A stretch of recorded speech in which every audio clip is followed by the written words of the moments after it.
Orlando, Florida. You're now listening to the OZone Podcast, the voice of Orlando Magic fans. Join us every week for a unique fan perspective on all of the latest Magic news and updates. The show starts now. Welcome back to another episode of the OZone Podcast, brought to you by DraftKings and now part of the Basketball Podcast Network. We're your host, Al, myself, Anthony, and today is June 22nd. We are just 1 hour post of the NBA lottery, where we got some answers to the questions that we've been having for about the last month and a half. All right, if you haven't seen it, which I'm sure if you're listening, you already know, but to do a quick little, the Magic be drafting fifth in this year's NBA draft, as well as Chicago's pick that we received from the Nikola Vucevic trade, number 8. So first and foremost, Al, let's hear from you. What were your initial thoughts and reactions?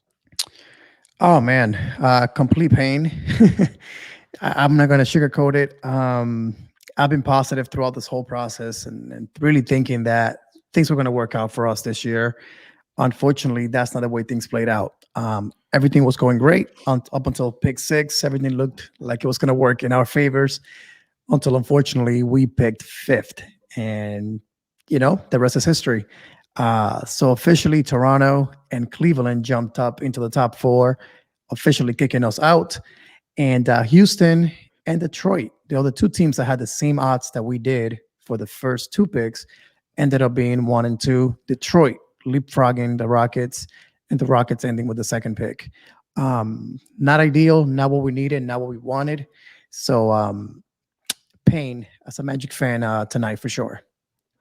Yeah, I feel like amazing time watching the lottery until we got to about 6, and then immediately after we saw, you know, the Orlando Magic selected 5th, it kind of brought the mood down a little bit. But I mean, in all, if we can put it in some optimism perspective, you know, it could have been worse. Could have been a lot worse. I told myself, not gonna lie, I'll be happy as long as we had the top 5 pick.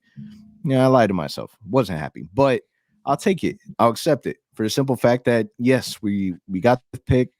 You know, we're able to get a talented player at 5. Right now, the projection is Kuminga, and then also the 8th pick. All right, that's a bonus.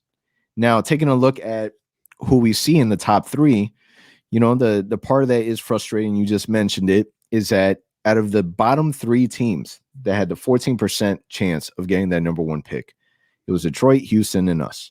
We were the only damn team that fell down out of that top 3. You still had Detroit and Houston that were up there. That's the only part that's really frustrating. If it was us and another team, great, but we're the only ones.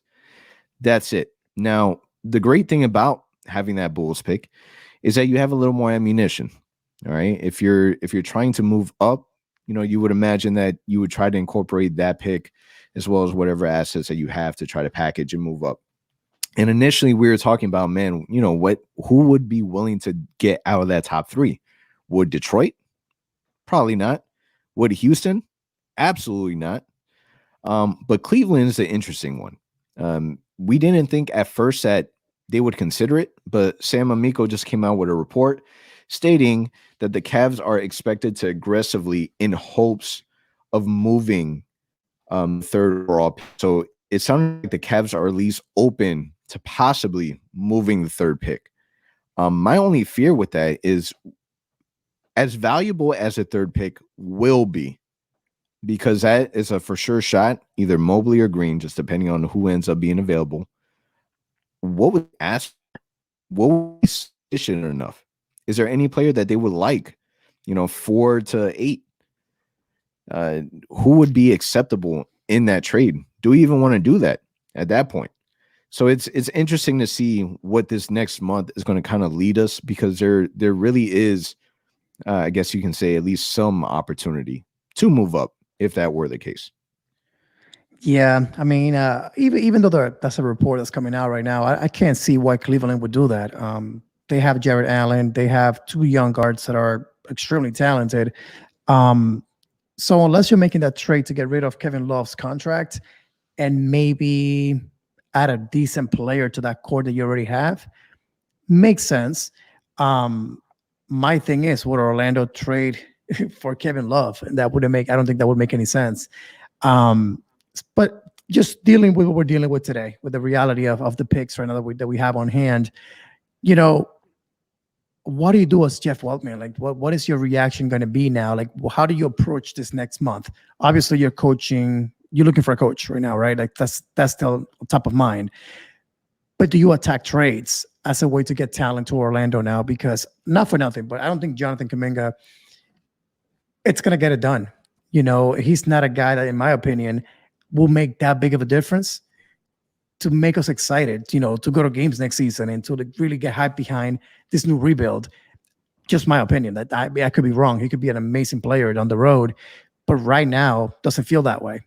Had we ended with Cade or Jalen Green, way different idea. Like, oh, we would have been waking up tomorrow morning ready to buy a jersey, ready to you know, whatever it may be. But that's not the case right now. So my question to you is, do you think that we still approach this as, hey, let's go ahead and draft someone at 5 and 8? Or do you think the Magic now look forward and say, hey, we got to package this picks perhaps for a veteran that can step in and be a small forward, a shooting guard, and kind of lead this team towards the future?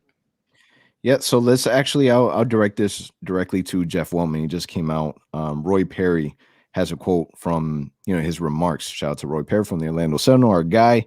He says, Jeff Weltman, on missing out on the higher draft pick. Obviously, you go through a long season.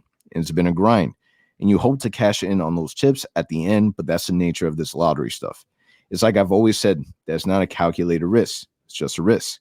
It's just kind of dumb luck. You obviously want to win the lottery and come away with the number 1 pick, but I do think that there were 2 shots for us to get lucky tonight, and we did get lucky on the other one, which is we walked away with the two top 8 picks. So positive. Jeff Weltman, he's always been the positive type. He's always spun optimism when he talks. He's a very, very good politician.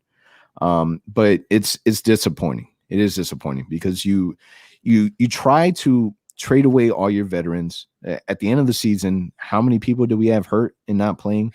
So there was at least an initial attempt, whether extremely, extremely hurt, couldn't play, whatever case may be, we're in a position to win. And it's not the case. So first and foremost, screw tanking. Obviously, that did not work. And, you know, depending on your outlook on it, you may still want to do that in the future. But this new structure gives other teams opportunity that landed after us to have a better pick than we did. So all in all, I think that you at the very least listen or try and have those conversations to see if there is an opportunity to move up. But if you do not, then it's grind time now. Now you really got to do the research. You got a month to figure it out, who you're going to select with the 5 and the 8. In my opinion, the 5, you have to draft best player available. That best player available will be Kuminga. I don't see Suggs falling to 5 to us. I see Kuminga at that number 5. And then 8, man, we really need a scorer. We need an offensive punch. We need somebody that is going to be able to take ball and put the hoop. This symbol. Someone that is really, really going to be effective on the offensive side. So we'll see what happens. I'm interested in seeing how everything kind of plays out. I would imagine that, you know, obviously it's probably not the right time to talk about it, but I would imagine that we'll start to see a little more progress on the coaching side. But I was really, really hoping that, you know, we would have been in a better position. Again, I'm happy that we have 2 picks in the top 8, but that top 3 was a big necessity that we missed out on. Yeah, man, it's just disappointing. You know, as a Magic fan, how many times has it been now that we know there are so many guys that are talented that are going to be all-stars, quality players, and we pick right below it. Like, it's so many times happened to us. It seems like it's like that every single draft. And this is the one that I felt positive about. So I'm like, hey, we have the same odds to finish first as we do as other 3 teams. So worst case scenario in my mind was going to be we finish top 4. That's really the way I believe the top 4. But man, slipping out of the top 4, which we know those are the top 4 guys in the draft. You got Mobley, Cade, Green, and Suggs. Those are the guys that for sure are supposed to be amazing players. Again, down the road, who knows? Injuries and how things play out, who knows? But at least on paper, we know those are the guys that were supposed to be potential all-stars. And here we are again. Where are the Magic? one pick away from being there. So again, I'm not gonna lie to you. Again, I've been positive. You guys have been listening to our podcast all throughout. I really have been positive, and I really think our front office will figure it out. I really believe that. But it would have been special to go to sleep tonight knowing, hey, we got a top 2 pick, Cater Green to come into Orlando, Mobley, the worst case scenario. We got a solid guy joining our already solid core of young guys. My issue is now we still don't have that guy. We have a bunch of good players, young players that can develop, but we don't have that guy that we can say that's our all-star. That's the guy that's going to lead us right away through this rebuild. And that's what really, truly sucks the most tonight, is that we are back to square one again. Listen, it's disappointing. We're disappointed. And it's okay to feel that way. Tomorrow, it's where everything changes. We still have, a core group, a young core group that we're excited to see. Jonathan Isaac, Markelle Fultz coming back. And we're still going to be able to draft quality players.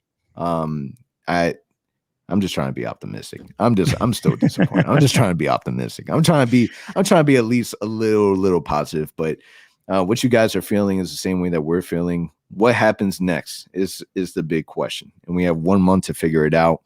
The great thing is that this front office, they're going to have the opportunity to. They're out in Chicago watching these players in the combine. They're gonna have an opportunity to interview these players, do their workouts, and we'll be able to see exactly, face to face.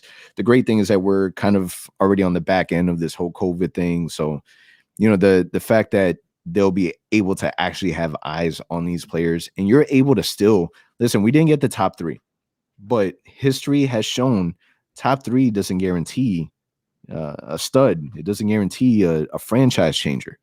We talked a little bit earlier about today in Cleveland and their luck and how they drafted Anthony Bennett. He was the number 1 pick. You never know what can happen. There's still quality players past that top 5, and Tyrese Halliburton. He's an example of a player that got drafted, not in the top 3 and was able to move up and is a quality player. So we'll see what happens. Try to be optimistic. Yeah, that's all we have left, man. We have hope, right? That's all we have. Again, there's going to be plenty of talent in this draft. It's not like we're picking 14th and 15th again. Like, we're going to get ideally 2 solid players in this draft coming up. Again, it's just painful to know that we missed out on potentially a franchise-changing player. Like Cade or Jalen Green and those guys that we already talked about. But yeah, I mean, we go back to excitement mode, which is we got to wake up expecting news and seeing what the team is going to do, because again, it's not clear right now what they may do. They might as well just keep this picks and write it out, or you might hear a lot of trade rumors as the next month kind of gets here. We'll see. I mean, would you be opposed to the Magic targeting a guy like CJ McCollum? But then again, why would Portland do that? Like, I don't know. But I guess I'm asking a veteran guy. Could you see the Magic going after a veteran guy that can put up points with these 2 picks, or one of them, plus a guy like Terrence Ross and some salary relief, or do they write it out? Well, all I know is that if the NBA comes knocking on our doors, asking us to save them during another pandemic, better go ask another city. Yes, sir. Yeah. It won't be us, man. So yeah, it won't be us. Nah, go ask. I don't know. Go ask Tampa. Go ask. I don't know. Go to Mexico. Go somewhere else. Just don't go to Orlando. All right, man. So that's a wrap for us. We just want to give you guys our initial reactions. Should be dropping an episode still on Thursday. Brutal outcome, but some positivity and 2 quality draft picks within the top 8. We'll see what ends up happening. The ball is now in Jeff Weltman's court. This is the reason why he's in basketball operations, is why he gets paid the big bucks, and Max Science was able to do with those picks. No pressure. It's on you, big boy. And that's a wrap. See you guys next week. Thank you for listening to the OZone Podcast, the voice of Magic fans. Follow us on Twitter and Instagram at the OZone Pod. And remember to subscribe and leave a 5-star review on all your favorite podcast listening platforms.